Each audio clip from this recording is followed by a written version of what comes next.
வணக்கம் நண்பர்களே. உங்கள் அனைவருக்கும் நல்வாழ்த்துகள். இன்றைய உலகம் விரைவாக நகர்கிறது. புதிய செய்தி வந்தவுடன் நிமிடத்தில் அந்த தகவல் நம் கைபேசியில் காத்திருக்கிறது. இது எல்லாம் எப்படி சாத்தியமாயிற்று?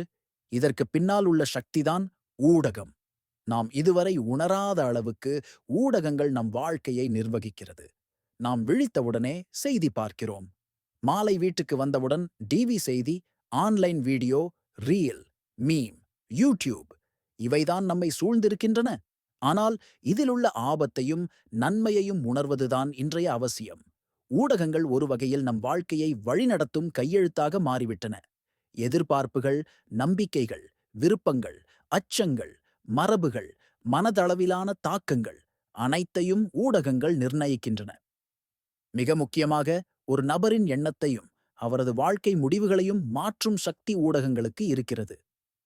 இது மிகவும் ஆழமாக இருக்கிறது. ஒரு எடுத்துக்காட்டு பார்ப்போம். நீங்கள் ஒரு விளம்பரம் பார்க்கிறீர்கள். ஒரு அழகான முகம், பளிச் மேனி, மகிழ்ச்சியான வாழ்க்கை. அதற்கு பின்னால் ஒரு ஃபேர்னஸ் கிரீம். உங்கள் மனதில ஒரு சின்ன விதை விதைக்கப்படுகிறது. நானும் இதை பயன்படுத்த வேண்டும். அந்த ஒரு பிம்பம் உங்கள் நம்பிக்கையை தொடுகிறது. ஏன் இது முக்கியம் என்றால், இதுவேதான் ஊடகத்தின் தாக்கம். உண்மையா இல்லையா என்பதை பார்க்காமல் அந்த காட்சியின் தாக்கத்தில் நம்மை மாற்றிக்கொள்கிறோம். இதேபோல ஒரு அரசியல் கட்சி பற்றி நாம் எதுவும் அறியாத நிலையில் அந்த கட்சி பற்றிய வீடியோக்கள், புகழ்வுரை, மேடை காட்சிகள், விரிவான பரப்புரைகள் நமக்கு காட்டப்படுகின்றன. நாம் அதை அடிக்கடி பார்க்கிறோம். சில வாரங்களில் நாம் அந்த கட்சியின் ஆதரவாளராக மாறுகிறோம். ஏன்? ஊடகம் நம்மை மெதுவாக மாற்றிவிட்டது. ஊடகங்கள் பத்திரிகை காலத்திலிருந்து ஆரம்பித்தாலும் இன்று அது ஒரு பன்முக சக்தியாக மாறிவிட்டது. தொலைக்காட்சி, ரேடியோ, பத்திரிகை, இணையதளம், சமூக ஊடகங்கள், வாட்ஸ்அப் குழுக்கள், யூடியூப், ஓடிடி எல்லாம் ஒரே மாதிரியான தகவல் வலையமாக பரவுகின்றன. ஒரே செய்தி பலவிதம், பல கோணத்தில் பலரால் பரவுகிறது.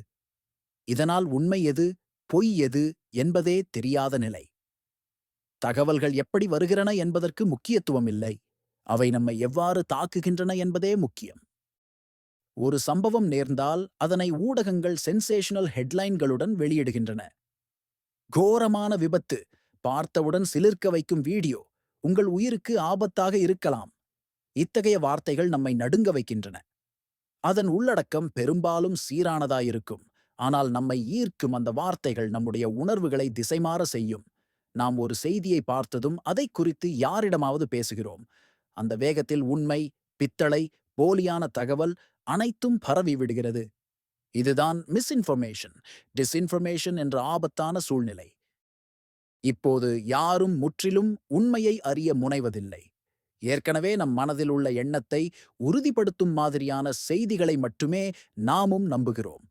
இதையேதான் எக்கோ சேம்பர், ஃபில்டர் பபிள் என்று கூறுகிறார்கள். பொதுவாக ஊடகங்கள் நமக்கு பசியை எவ்வாறு தூண்டும்? மிக எளிய விஷயம். உணவு போட்டி வீடியோ. பார்க்கும்போதே பசிக்கிறது. முகநூல், இன்ஸ்டாகிராம், யூடியூப் இதை பயன்படுத்தி மக்கள் உணவுப் பழக்கத்தை மாற்றுகின்றனர். சிலர் ஆரோக்கிய உணவின் மீது ஆர்வம் காட்டுகிறார்கள். சிலர் ஜங்க் உணவுகளின் மீது அடிமையாகிறார்கள். இதுவும் ஊடகத்தின் தாக்கம். இப்போதெல்லாம் மக்கள் உணர்ச்சி சார்ந்த நிலையில் இருக்கிறார்கள். உணர்வுகள்தான் முக்கியம், தரவுகள் அல்ல. ஊடகம் இதை நன்கு புரிந்து கொண்டுள்ளது. அதனால்தான் வேதனை, சோக, கோபம், பயம் ஆகியவை நிறைந்த கதைகளை அதிகம் பரப்புகிறது. அவை மக்கள் மனதில் ஆழமாக பதிகின்றன.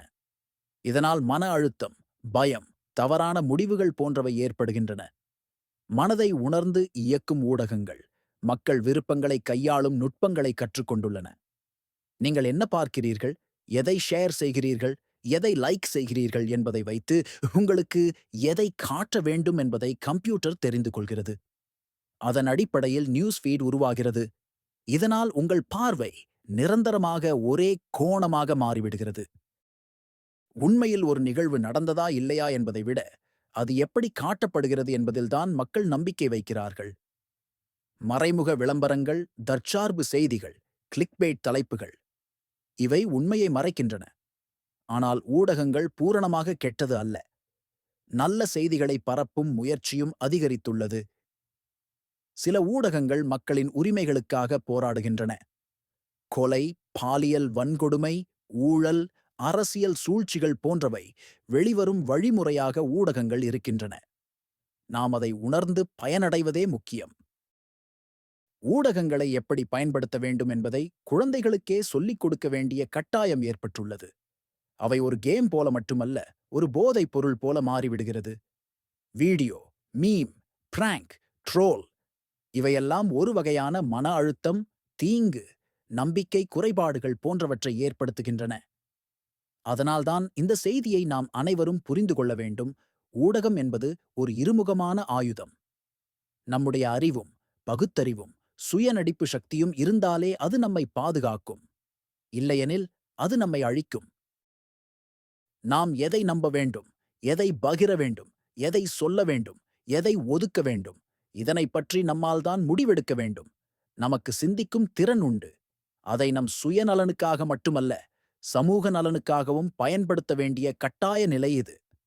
நண்பர்களே, இந்த வீடியோ உங்கள் வாழ்க்கைக்கு ஒரு சிறு விளக்கமாக இருந்திருக்கட்டும். ஊடகங்களை நாம் முழுமையாக நம்ப வேண்டாம். ஆனால் அவற்றை தவிர்க்கவும் வேண்டாம். பயனுள்ளபடி பயன்படுத்துவோம். உண்மையை அறிந்த பிறகே ஒரு முடிவை எடுப்போம். அப்பொழுதுதான் நம் வாழ்க்கையும் நம் சமூகமும் பாதுகாப்பாக இருக்கும். இந்த வீடியோ உங்களுக்கு பிடித்திருந்தால் லைக் பண்ணுங்க, ஷேர் பண்ணுங்க, சப்ஸ்கிரைப் பண்ணுங்க. நீங்கள் என்ன நினைக்கிறீர்கள் என்பதை கமெண்ட்ல பகிருங்கள். மீண்டும் சந்திப்போம் ஒரு புதிய அர்த்தமுள்ள உரையாடலுடன். நன்றி. வாழ்க உங்கள் நாள்.